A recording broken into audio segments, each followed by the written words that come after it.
We're going to take it straight to the White House briefing room, where we are getting an update on a massive cyber attack that happened last year called WannaCry. Let's listen in. While victims received ransom demands, paying those demands did not unlock their computers.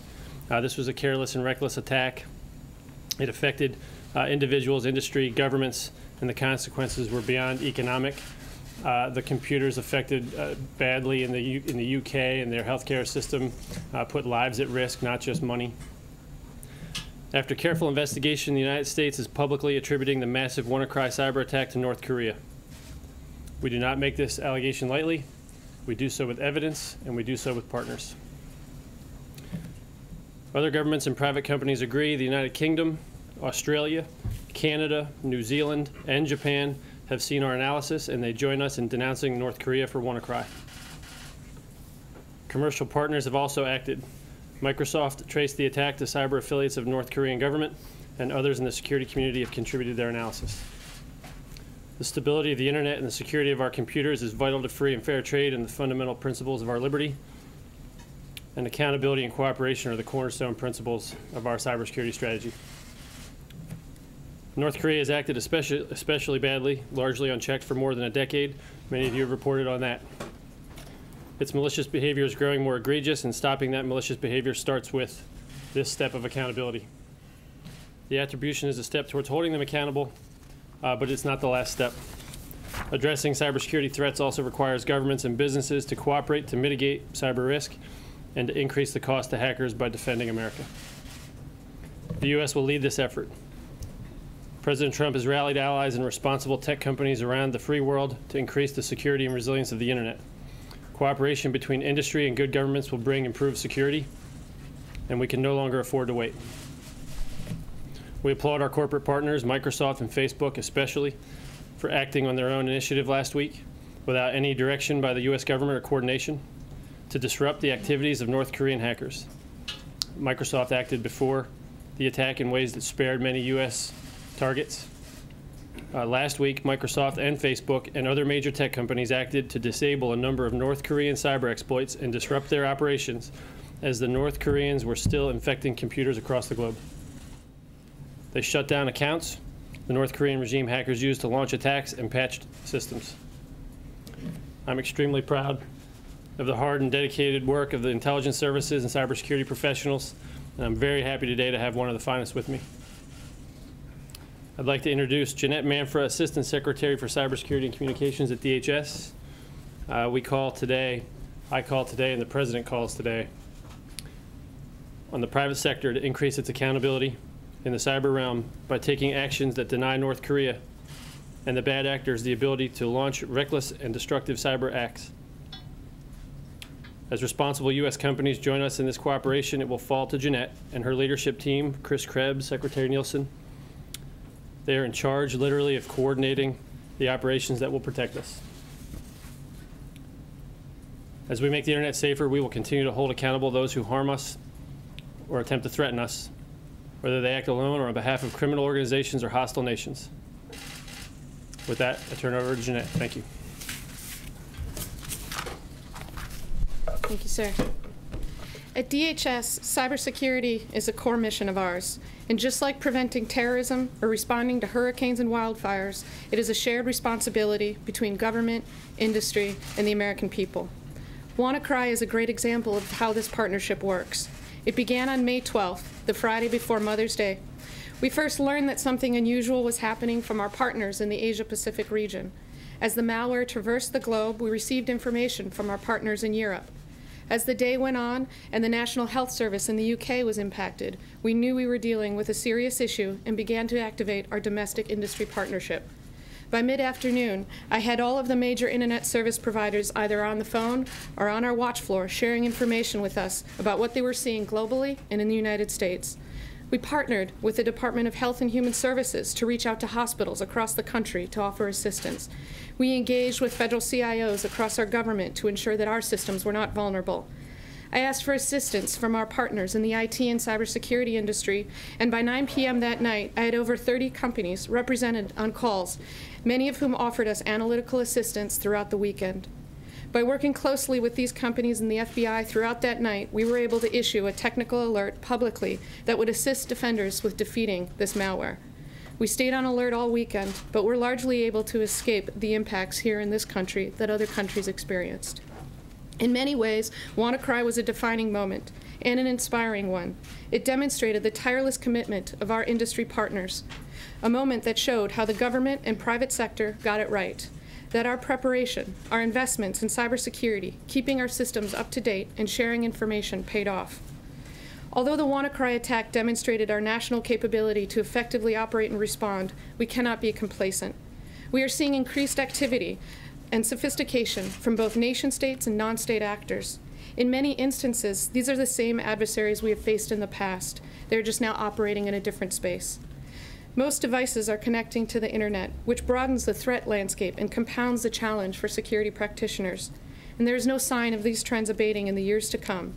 This is why cybersecurity continues to be one of the most significant and strategic risks to the United States. In addition to broadening the threat landscape, we see some gaps between what an entity might consider adequate security for themselves or their sector and what is in the public's interest. The American people depend upon critical services and functions, such as electricity, a stable financial system, and dependable communications, all things that enable our modern way of life. Many of these are run by the private sector. Therefore, in order to ensure the security of these services and functions, we rely heavily on public-private collaboration. This collaboration is entirely voluntary and provides companies with strong liability and privacy protections should they participate. To ensure adequate security in the private sector, DHS plans to move beyond only offering voluntary assistance to more proactively becoming the world leader in cyber risk analysis and intervening directly with companies when necessary. Specific to North Korea, we have issued technical alerts to assist network defenders in understanding the types of malware that they are using and urge them to remove them from their systems so that they cannot continue to have access to our infrastructure. As we learned during the WannaCry attack, these incidents can have life-threatening consequences. So how did we get here? The internet was engineered for interoperability, trust, and openness. Innovation and automation equals efficiency and cost savings. But oftentimes, the cost of security, which is too commonly an afterthought or bolted on aftermarket. Attackers only have to be right once, but defenders have to be right all the time.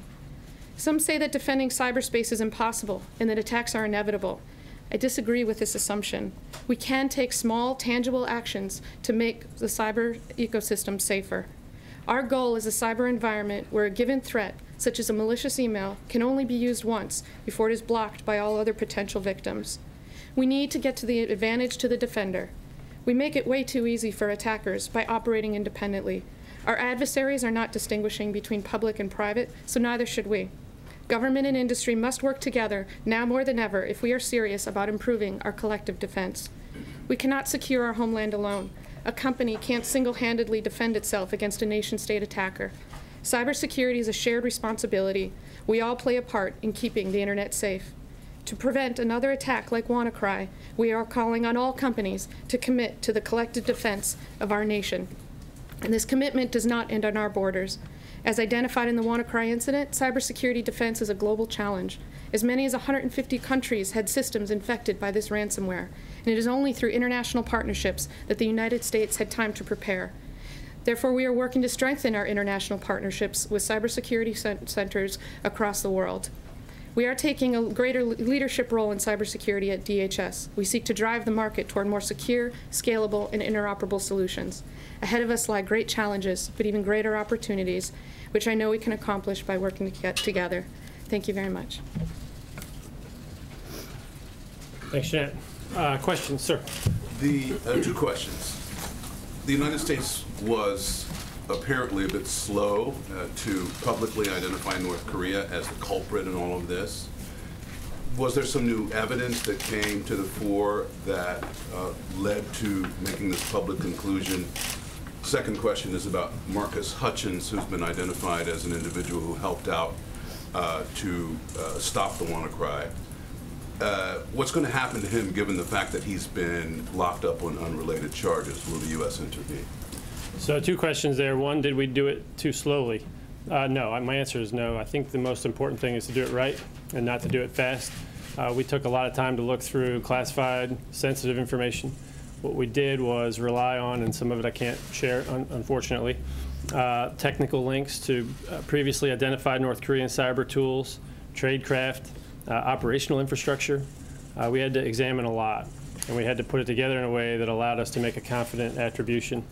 As we move forward and attribution becomes part of our accountability pillar, we can't do it wrong, we can't get it wrong, and we can't try to rush it. I think ultimately at this point, if we had gotten it wrong, it would have been more of a damage to our reputation and national security than it would have been a boon for us to do it quicker. The second question, I can't comment on the ongoing criminal prosecution or judicial proceedings there. But I will note that to some degree, we got lucky. In a lot of ways in the United States, we were well prepared. So it wasn't luck, it was preparation, it was partnership with private companies and so forth. But we also had a programmer that was sophisticated, that noticed a glitch in the malware, a kill switch, and then acted to kill it.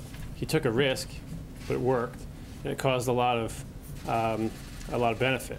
So we'll give him that. Next time we're not going to get so lucky. So what we're calling on here today is an increased partnership and an increased rapidity and routine speed of sharing information so that we can prevent patient 0 from being patient 150. Sir, in the middle. Yeah, you said that cyber affiliates within the North Korean government were responsible for this. North Korea is a fairly reclusive country. How do you believe generally that their cyber operations and their hacking operations work? How does that all piece together in your mind from what you've been able to entail? And secondly, you talk about wanting the private sector to do more. What do you mean? Exactly what do you want to see out of the private sector? Yeah, so the difficulty in attribution is often to figure out who was operating the keyboard and on whose behalf. And so those are the two biggest challenges.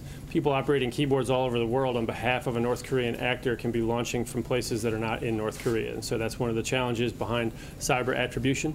We're comfortable in this case, though, that it was directed by the government of North Korea. We're also comfortable in saying that there were actors on their behalf, intermediaries carrying out this attack, and that they had carried out those types of attacks on behalf of the North Korean government in the past. And that was one of the tradecraft routines that allowed us to reach that conclusion. That said, how they operate is often a little mysterious. If we knew better with perfect knowledge, we would be able to address the North Korean problem with more clarity. And part of the larger strategy of increased pressure on North Koreans is to get them to change that behavior. I mean, my observation, they've got some smart programmers. It's a real shame that their government's leading them down the use of that in the wrong direction. If they have smart people there and a free government, they would be positive contributors to the world. I wish that their leadership and despots would get out of the way. So do you think they outsource the majority of these operations, or do you think this comes from within the actual borders and within the actual government of North Korea? Yeah, I don't think there's an outsourcing distinction here with the North Korean regime. I think that everything that happens in North Korea happens with and by the direction of their leadership. And on the private sector, do you want to see them do private sector, what we're doing here is improving our own ability to work with them. So there's two halves to this. Remember that what they do is they report to us all the targeted attack vectors that they're seeing. We put it together and share it back out with everybody. So if you're receiving a phishing attack and you report it to us, we can notify the whole country to be on the lookout for that. So we want them to increase their sharing of information with us. And then as we move forward and become more sophisticated in this administration, we're going to ask them to look into sharing more technical information on how they're architected and where their exposure points are so that we can get a better strategic view of defending ourselves. Sir. Tom, the purpose of ransomware is to raise money. So do you have a sense now of exactly how much money the North Koreans raised as a result of this? And do you have any idea what they did with the money? Did it go to fund the nuclear program? Did it go just to the regime for its own benefit? Or where did that money go? Yeah, it's interesting, right? There's two conundrums here. First, we don't really know how much money they raised, but they didn't seem to architect it in the way that a smart ransomware architect would do so. They didn't want to get a lot of money out of this. If they did, they would have opened computers if you paid. Once word got out that paying didn't unlock your computer, the payment stopped. And so I think that in this case, this was a reckless attack, and it was meant to cause havoc and destruction. The money was an ancillary side benefit, and I don't think they got a lot of it. Two things. First, Tom, what is the consequence for this? I understand that we have to have a collective defense of our nations now. What is the consequence to North Korea for doing this? Well, at this point, North Korea has done everything wrong as a actor on the global stage that a country can do. And President Trump has used just about every lever you can use, short of starving the people of North Korea to death, to change their behavior. And so we don't have a lot of room left here to apply pressure to change their behavior. It's nevertheless important to call them out, to let them know that it's them and we know it's them. And I think at this point, some of the benefit that comes from this attribution is letting them know that we're going to move to stop their behavior. It also allows us to galvanize, back to the question previously, the private sector. In this case, the private sector also acted. Facebook took down accounts that stopped the operational execution of ongoing cyber attacks, and Microsoft acted to patch existing attacks, not just the WannaCry attack initially. So this is allowing us to call on all like-minded and good, responsible companies to stop supporting North Korean hackers, whether they're operating in North Korea or elsewhere. And it's secondarily an opportunity for us to call on the other countries in the region that were affected to mobilize them to stop that same behavior. Often North Koreans can travel outside of North Korea to hack, or they can rely on people outside of the country with better access to the internet to carry out this malicious activity. And we need other countries, not just other companies, to work with us. So then to follow up on this, it seems like there's a different handling of different intelligence assessments. First on North Korea, there's an elaborate rollout here today where you're calling out North Korea by name for its cyber activities. But take Russia, for example, for interfering in the U.S. election. Why hasn't there been a similar rollout like this to call Russia out for its activities? I'm not sure this is all that elaborate, but I'll tell you that there was. I think President Obama called him out.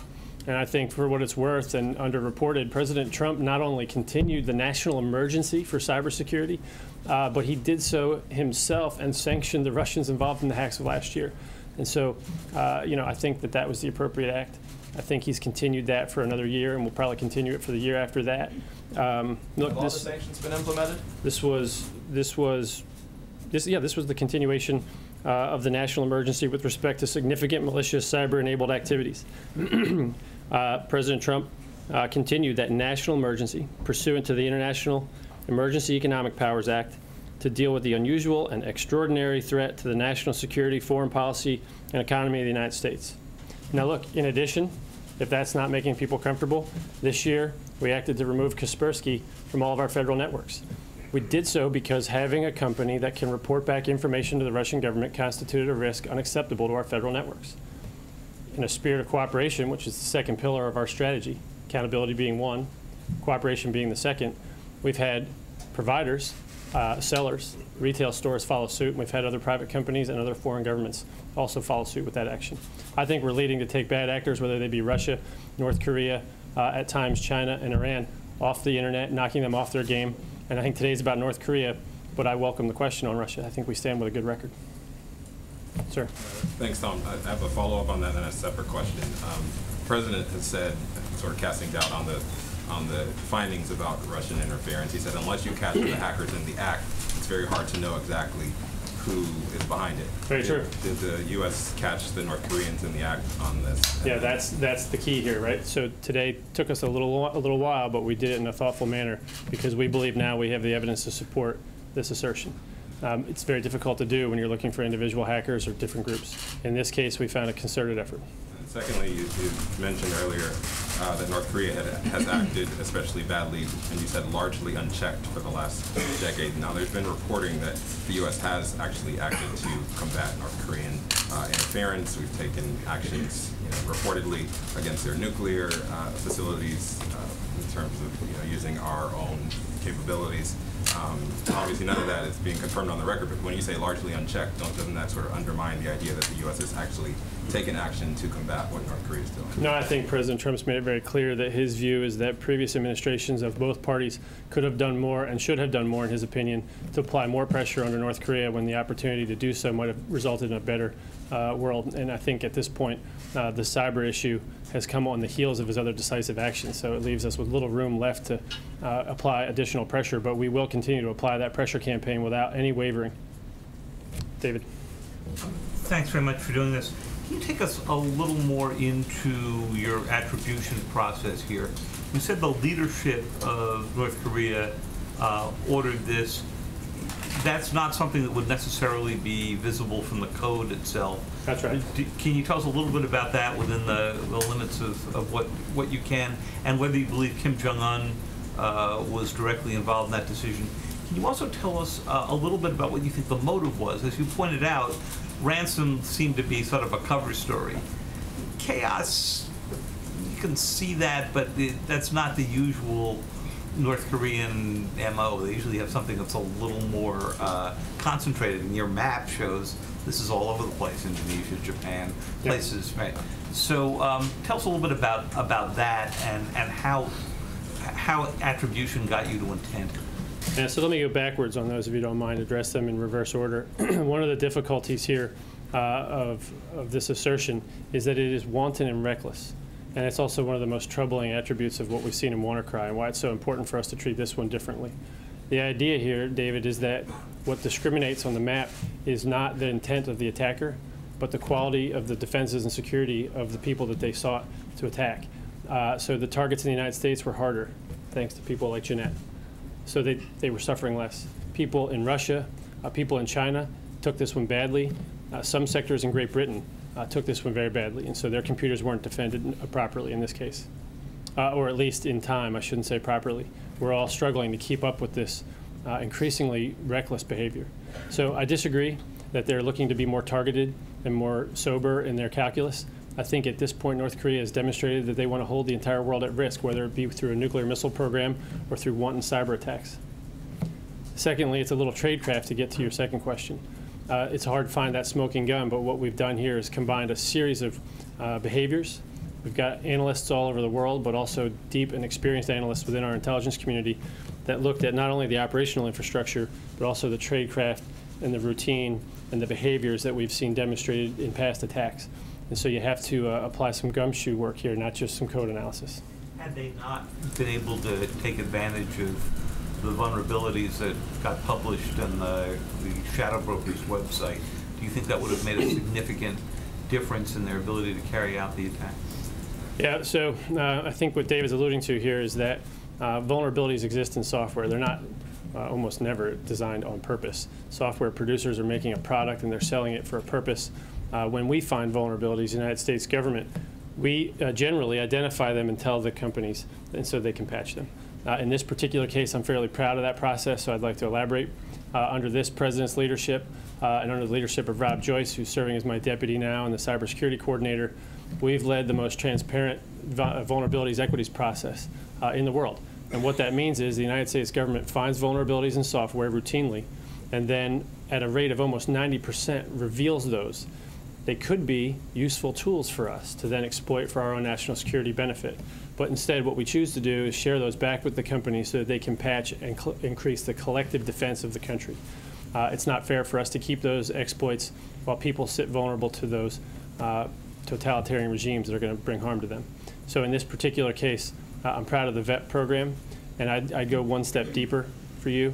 Those vulnerabilities that we do keep, we keep for very specific purposes so that we can increase our national security. And we use them for very specific purposes, only tailored to our perceived threats. I think that they're used very carefully. They need to be protected in such a way that we don't leak them out and so bad people can get them. That has happened, unfortunately, in the past. But one level even deeper. When we do use those vulnerabilities to develop exploits for the purpose of national security, for the classified work that we do, we sometimes find evidence of bad behavior. Sometimes it allows us to attribute bad actions. Other times it allows us to privately call, and we're doing this on a regular basis, and we're doing it better and in a more routine fashion as this administration advances. We're able to call targets that aren't subject to big rollouts. We're able to call companies, and we're able to say to them, we believe that you've been hacked. You need to take immediate action.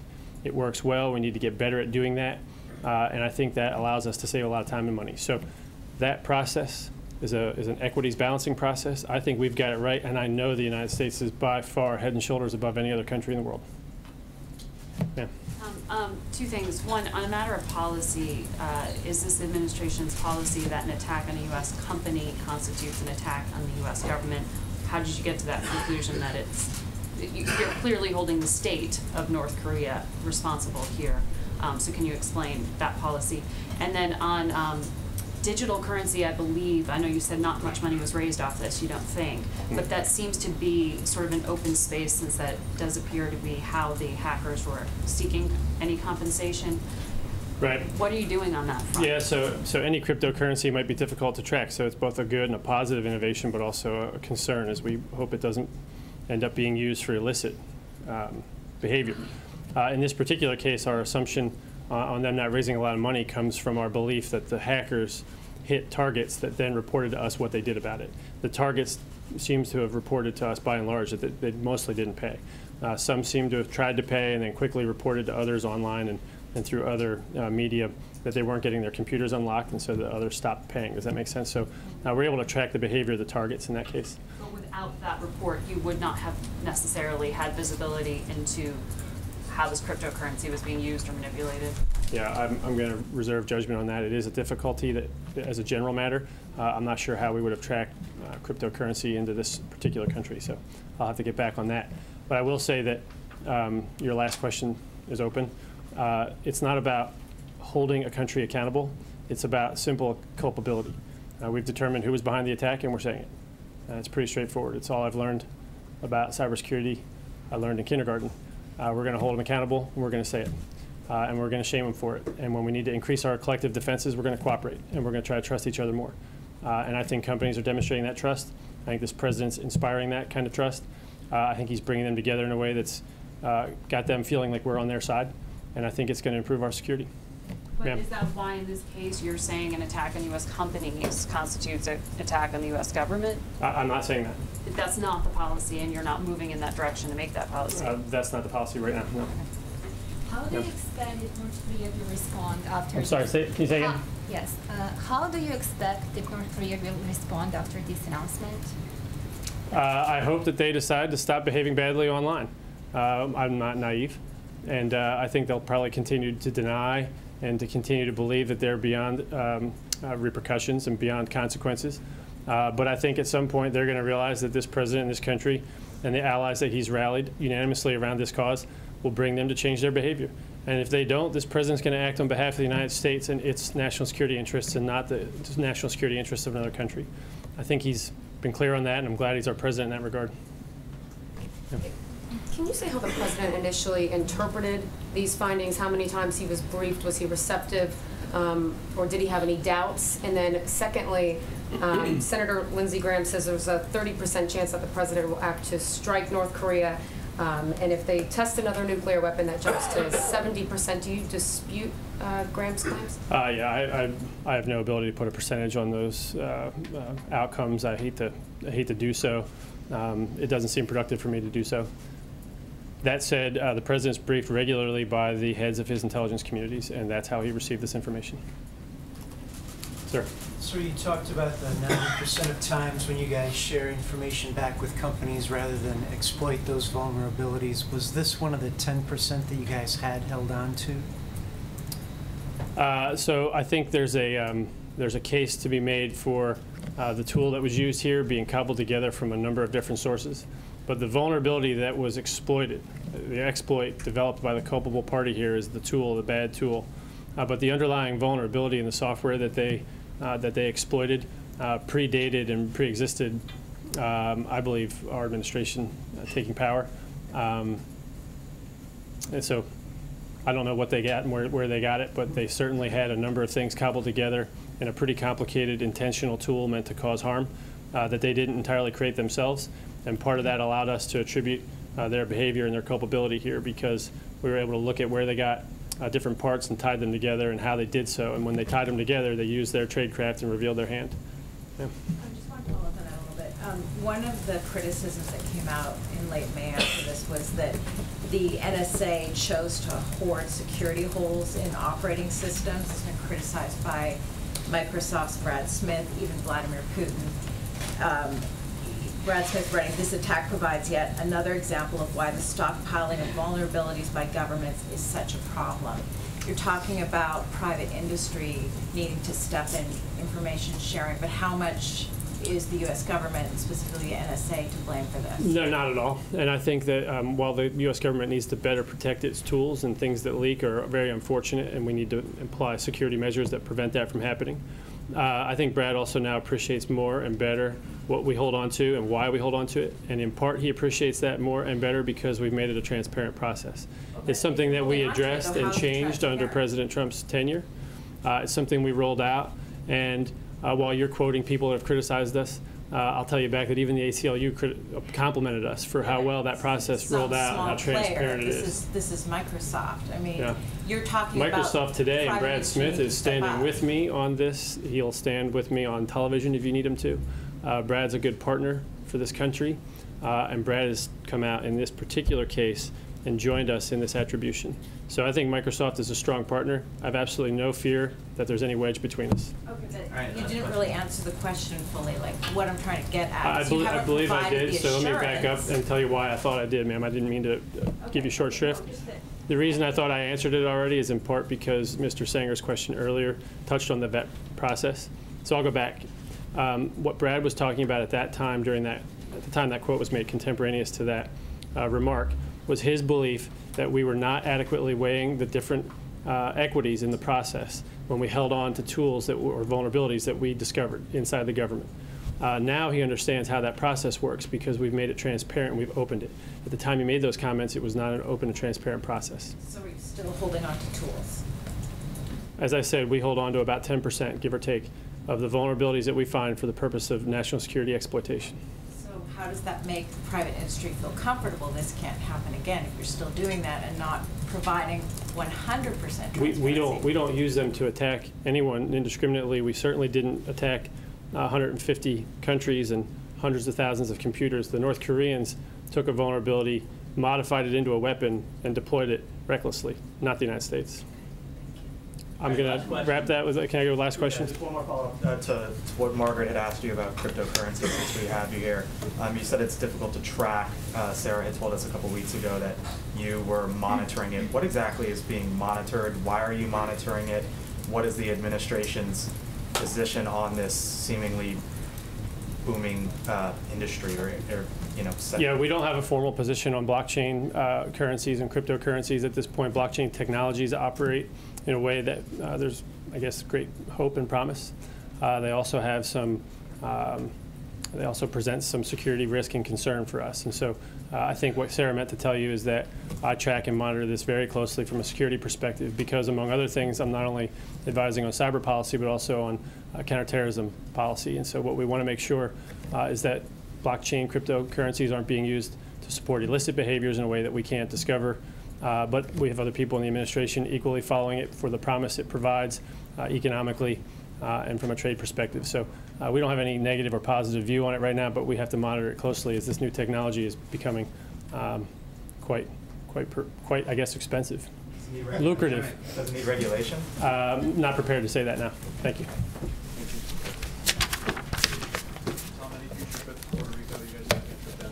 I'll tell you what, I'll give you a full briefing on Puerto Rico. I track it regularly, the administration's tracking it regularly, and as for current trips, the Secretary of Homeland Security is there today. Kirsten Nielsen with the Secretary of Housing and Urban Development. Housing is a major challenge for us in Puerto Rico. The governor is doing a great job, but he's got a large problem here as we move forward with 55% of his housing population in informal housing. Power too, obviously. Power's making strong recovery. We're up over, I think, 65%. In terms of power restoration, which is 65% of the load capacity, which is a significant milestone. We were hoping to get to 70 here by the end of the year, so we'll see how that tracks. We're pretty close to what we set for ourselves in an aggressive target. But Puerto Rico is on my mind on a regular basis, and the president's as well. And he sent Kirsten and Ben Carson down to see what's happening. Thank you. Thank you. Thanks all. Appreciate it.